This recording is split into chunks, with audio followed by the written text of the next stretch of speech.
At least 3 people were killed and 11 were injured when a UPS cargo plane crashed shortly after takeoff near the Louisville Muhammad Ali International Airport in Kentucky on Tuesday evening, Kentucky Governor Andy Beshear said at a news conference. Beshear said he expected those numbers to grow after the fiery crash. 2 businesses near the airport were hit, he said. The death toll did not include the 3 crew members aboard the plane. A plume of black smoke billowed from the site of the crash as dozens of federal, state, and local emergency agencies rushed to the scene. The cargo plane, a McDonnell Douglas MD-11 bound for Honolulu, climbed to 175 feet before swiftly descending shortly after 5:15 p.m., according to data from Flight Radar 24, a website that provides flight data. A shelter-in-place order was issued for a large swath of the city, from a highway south of the airport, known as the Outer Loop, to the Ohio River, the police said.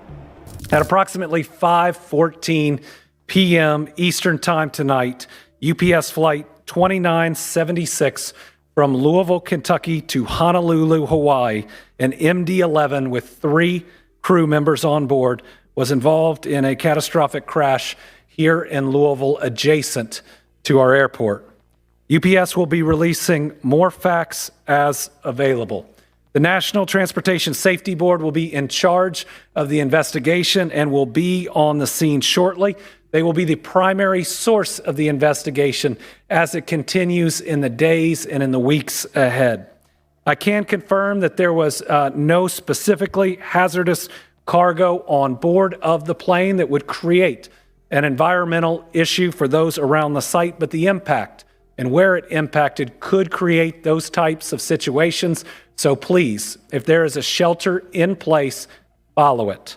At this time, we've got some initial numbers, but let me tell you, I expect them to grow. Right now, we believe we have at least 3 fatalities.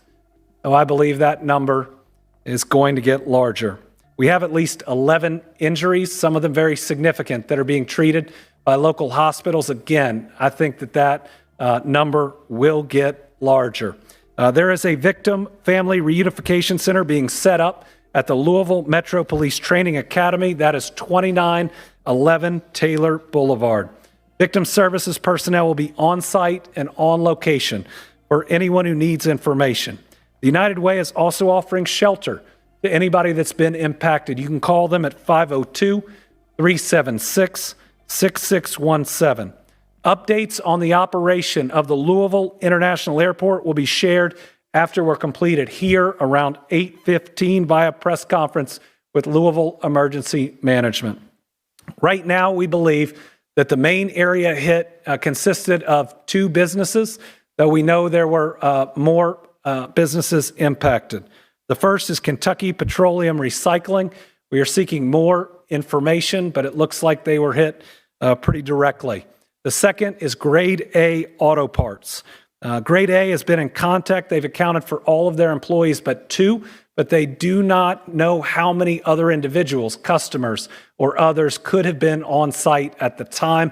Because of the nature of these facilities, it may be some time before we can account for everyone or know that no one else was on the grounds. They're going to provide us with descriptions of the 2 missing employees soon. Again, there's no direct information about non-employees who were there at the time. The radius for the shelter in place has been adjusted. It is now anything north of the airport to the Ohio River. That includes, without limitation, South Louisville, Old Louisville, and downtown. LG&E had some equipment that has been damaged, but they're reporting no major outages at the time. They may, for safety purposes, have to have some outages. Please understand that if that's done, that's to protect you and the people working on it. I've been in direct contact with the CEO of Ford Motor Company. I can tell you that the Ford plant there was not hit, though it has lost power or did lose power for a period of time, but with the number of employees working there, that's a blessing. I've also been in touch with the head of security for the convention center, and everyone is sheltering in place that is there. They have stopped people coming in for the upcoming events for people's safety, and I know they'll be sending out additional information. Anybody who has seen the images and the video know how violent this crash is. And there are a lot of families that are going to be waiting and wondering for a period of time. We're going to try to get them that information as fast as we can, but if this is a family you know, please give them your support. Please give them your prayers. Please give them your love and be with them, because the toughest moments, and I can say it from personal experience, are when you're wondering whether that person that you know and you care about has survived something like this. We do not, at the moment, have the status of the crew. Watching that video, I think we're all very, very worried about them. I'm going to turn it over now to Julie Carr with the mayor's office. Let me say I've talked to the mayor 6 times since this has happened. He was out of town, which was completely scheduled. He is moving heaven and earth to be back, and he will be back. And from somebody who has been out of town when some of these things happened, let me tell you, he is completely and fully on top of it, in communication, and his crew behind me is responding as well as I've seen any group do. And trust me, I've sadly seen a lot of disasters, whether like this or through weather. We provided and are assisting currently with on-scene coordination between all the agencies. And initially, obviously everybody can see how big this site actually is. You're not only dealing with the aircraft itself, but you're dealing with several businesses that were affected. Some of those businesses have some issues and some hazards on them that we have to address as well. So establishing that incident management team and that initial unified command between all the agencies that you see standing behind me, as well as the ones that are on site. The Okolona Fire Department was the initial local fire department that was dispatched, and then the city of Louisville was dispatched very recently after that, after multiple calls started coming into our 911 center. But there's 3 phases of this response. It's life safety, it's incident stabilization, and it's property conservation. And we're still in the life safety step in that process. And what I mean by that is we're still going door to door in the area to make sure that every business, every facility, and there's a couple private residences, everybody's accounted for and everybody has evacuated that immediate area.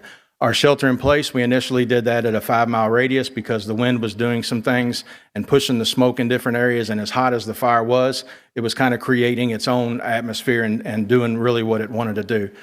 So we're working to narrow that. You heard the governor already say that we've narrowed it a little bit, and we hope in the next couple of hours to narrow that as a little bit more. We started to provide initial air monitoring, very close and immediate on site.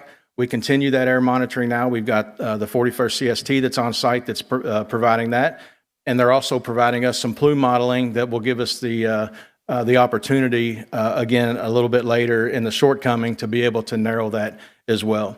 Like the governor said, stay away from the area. There's a lot of emergency response agencies there, not only from Jefferson County, but our surrounding counties. I can't thank the response enough. But again, we're still in that life safety phase. Instant stabilization, they're doing that at the same time. Like I said, it's a very large area that's been affected by this, and they have to narrow that down and start to go into that area to make sure that they can identify all the future hazards that can present themselves during this emergency. The area that we've got isolated as far as traffic has been done by Louisville Metro Police and our sheriff's office. Again, so take a look at those, and please stay out of that. Please stay out of that area so it helps with our life safety and our incident stabilization. We'll continue this as long as we can. They have been able to make some headway on the fire to start to get in there. There were several explosions initially from the site itself, just by some of the hazards that were created by the facilities that it impacted. Like I said, we'll be on site. We'll provide more information as we get it through the night.